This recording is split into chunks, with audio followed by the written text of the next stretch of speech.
Taide on mulle seikkailu, matka tuntemattomaan.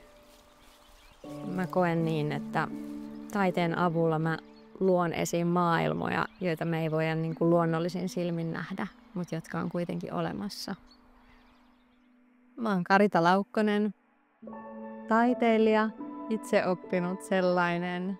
Synnyin taiteilijaksi noin 12 vuotta sitten mun ensimmäisen lapsen synnyttyä. Taiteilijana mä oon herkkä ja sitten toisaalta tosi rohkea. Mä koen, että se mun rohkeus tulee mun taustoista, ainakin osaltaan siitä, että mulla on ekstremeurheilijan tausta. Ja mä oon tottunut olemaan päämäärätietoinen ja menee tosi sinnikkäästi eteenpäin. Tekee paljon töitä. Eli kun mä teen jotain, niin mä teen täysillä. Mä teen abstraktia taidetta, käytän runsaasti värejä, kirkkaita värejä, toisaalta maanläheisiä värejä, ja mä koen, että ne niin kuin tasapainottaa toisiaan. Mä väsyn niihin kirkkaisiin väreihin ja mä palaan sinne maanläheisiin väreihin. Ja siellä mä jotenkin lepään, mutta mä tarvin niitä kirkkaita värejä, jotka tavallaan niin kuin herättää mut aina uudestaan. Liikun paljon luonnossa.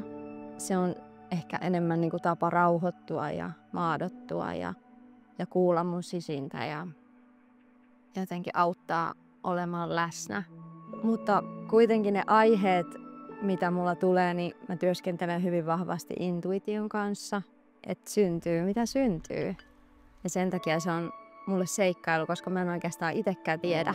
Mä hyppään siihen hyvin ennakkoluulottomasti. Joskus se on tosi pelottavaakin, koska tuntematon pelottaa. Ja se, että pitää päästää irti kontrollista, se ei ole ihmiselle helppoa. Me halutaan aina kontrolloida, että meillä on turvallista. Mä ajattelen, että taiteilijana, jotta me päästään eteenpäin, niin pitää niin kuin työskennellä itsensä kanssa. Käydä erilaisia prosesseja ja niin kuin kasvaa ihmisenä, jotta sä pääset niin kuin ammentamaan taas uutta. Tuun sellaisista rikkinäisistä taustoista, joka on vaatinut monien asioiden läpikäymistä ja käsittelyä ja erilaisten tunteiden kohtaamista. Ja sen takia mä oon tällainen, joka mä nyt tänään oon. Taiteilijan ammatissa haasteena on se, että sä teet omalla persoonalla töitä. Sä tavallaan laitat niin voimakkaasti kaiken likoon. Ja sä oot niin kuin hyvin alaston ihmisten edessä. Mä rakastan aitoutta. Sinänsä musta se on tosi hienoa. Ja mä oon todella kiitollinen, että mä saan tehdä tätä työkseni oikeasti, mitä mä haluan tehdä. Mä koen, että mä elän mun unelmaa siinä mielessä jo nytten, että mä saan tehdä sitä, mitä mä koen, että kuka mä oon.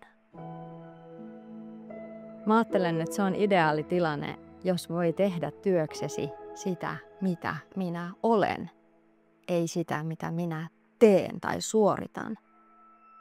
Et mä koen niin, että tää on lepoa mulle.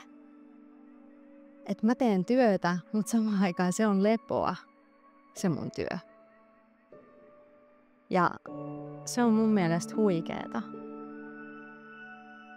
Joten sen takia mä ajattelen, että mulla on vähän semmoinen olo, että hienoa nähdä, mihin tää mun tie vie